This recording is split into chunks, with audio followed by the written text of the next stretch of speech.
Today, everyone's talking about sugars. There are different kinds of diets. How much should you have? What types is bad versus good?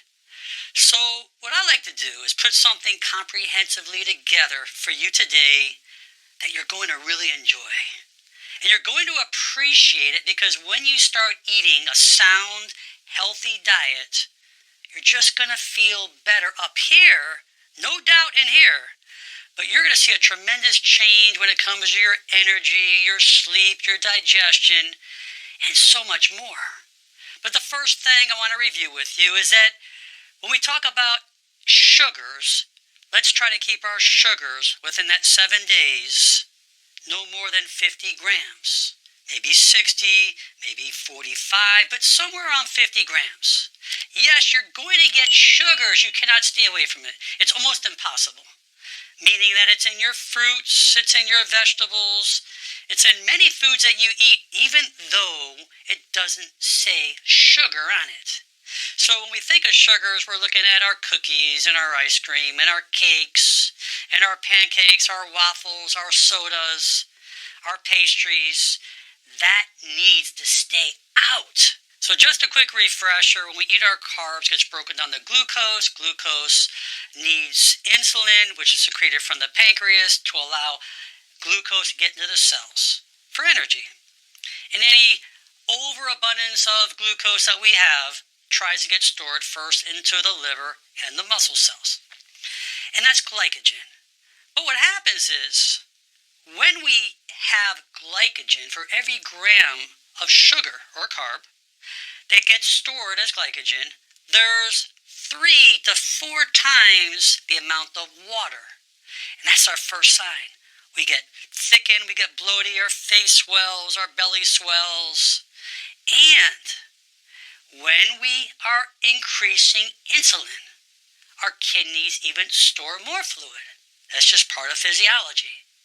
So what happens is when we stop eating sugar, our body utilizes glucose. There's not a lot of sugar now, so it then goes to the glycogen stores. And once those glycogen stores start to empty, which is a good thing, we start to lose that swelling, that bloating, and we start to lose lots of weight. But hold on, it's not fat. That's glycogen. That's excessive water that we're losing. So we're losing lots of extra body water weight in our face, our body, everywhere else. That's the first thing that happens. And as we diminish those carbohydrates, our glycogen stores, particularly in our liver, are going to diminish. You're going to feel lots of fatigue. And when your cells cannot get enough glucose, your body will break down fat for energy instead. This process produces ketones. And these ketones and keto acids are alternative fuels for the body that are made when glucose is in short supply. They are made in the liver from the breakdown of fats. Ketones are formed when there is not enough sugar or glucose to supply the body's fuel needs. And this is the point where you start becoming more insulin sensitive, less insulin resistant. Now you're giving your pancreas, as well as your other organs, time to rest. So by eating a healthy diet, you want to focus on your healthy fibers because your fibers slow digestion down from the stomach into the small intestine. Also, those fibers work as prebiotics, and those prebiotics help feed your probiotics in your gut, which is going to reduce inflammation and keep you healthy. And during this state, your body will definitely go into a state of autophagy. Different people will go into different phases. It's more prominent when you intermittent fast. But autophagy is all about cleaning up your cells, allowing them to repair. As the cellular components are recycled and replaced by healthier ones, this process promotes cellular rejuvenation and will give you more anti-aging effects. And your body will start secreting more human growth hormone. And yes, we think of children, yes, they do need this, but as adults, we also need it as well. It does wonderful things for our body. It allows our muscles to stay stronger. It prevents the atrophy. It will help regulate your bodily fluids. It will help in fat metabolism as well as your sugars. It will keep your cardiovascular system healthy. And will also increase your bone density so your bones stay strong. And this will affect your hormonal balance. There's a lot of hormones from estrogen to progesterone to testosterone. Our hormones, particularly ghrelin, which is our hunger hormone, starts to diminish. Our craves are going away. Our leptin's going up, which is our satiety hormone. And this will help your mood tremendously. It will take away stress.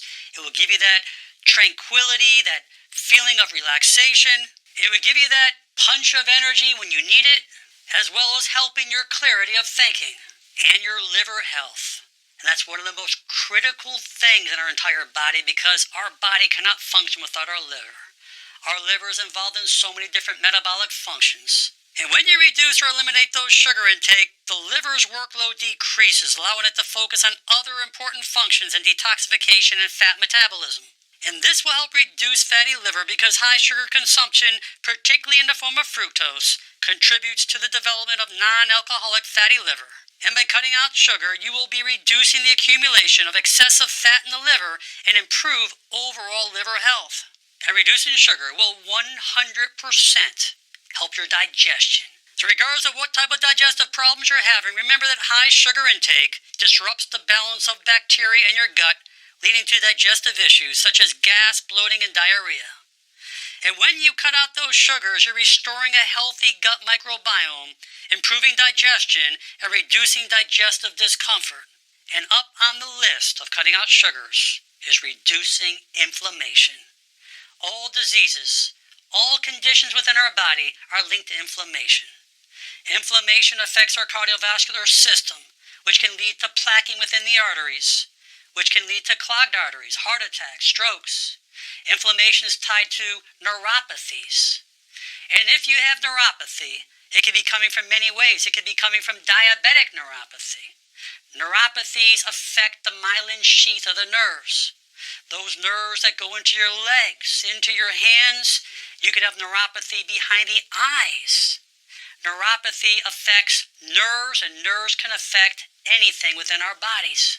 And reducing sugars helps eye health. Excessive sugars are linked to cataracts as well as age-related macular degeneration. Sugars can affect our retina, that we call retinal neuropathy, as well as obstructing arterial supply, blood supply behind the eyes, known as atherosclerosis. And this will help your heart and blood vessels. And if you have chronic heart disease, cutting out sugar will definitely be a great asset. Why? Because this will cut down cholesterol and triglycerides, will prevent plaquing. This will allow the intima, the inside, the lumen of those arteries to heal, to stay smoother, to have better function. This can lower blood pressure as well. And cutting out those sugars will keep your brain healthier. Because sugar has been linked to negative effects on brain health, and overconsumption of sugar will impair cognitive function, increase the risk of neurodegenerative diseases, and contribute to chronic inflammation in the brain. And eliminating those sugars for a week will improve mental clarity, focus, as well as reducing inflammation in the brain. And this will help your kidneys as well. Your kidneys is what cleans waste from your blood. And over time, high blood sugar will cause damage inside the kidneys. And as a result, they filter out some good things along with waste. And as more damage happens, the kidneys will have less function and waste buildup. And reducing those sugars will allow the kidneys to start to repair and heal. And cutting out those sugars will help your largest organ, our skin. What it can do for our skin is beyond words. It will reduce chronic inflammation such as redness, irritation, as well as acne. This will help improve your acne, because high sugar intake will worsen acne by increasing oil production and inflammation in the skin. And by eliminating these sugars, you will experience a reduction in acne breakouts and clearer skin. And it will also improve many other skin conditions, like psoriasis and eczema. One of the most important things is sleep, because high blood sugar will affect a good night's sleep. So when you cut down your sugars, what it's going to do for your brain and body is amazing.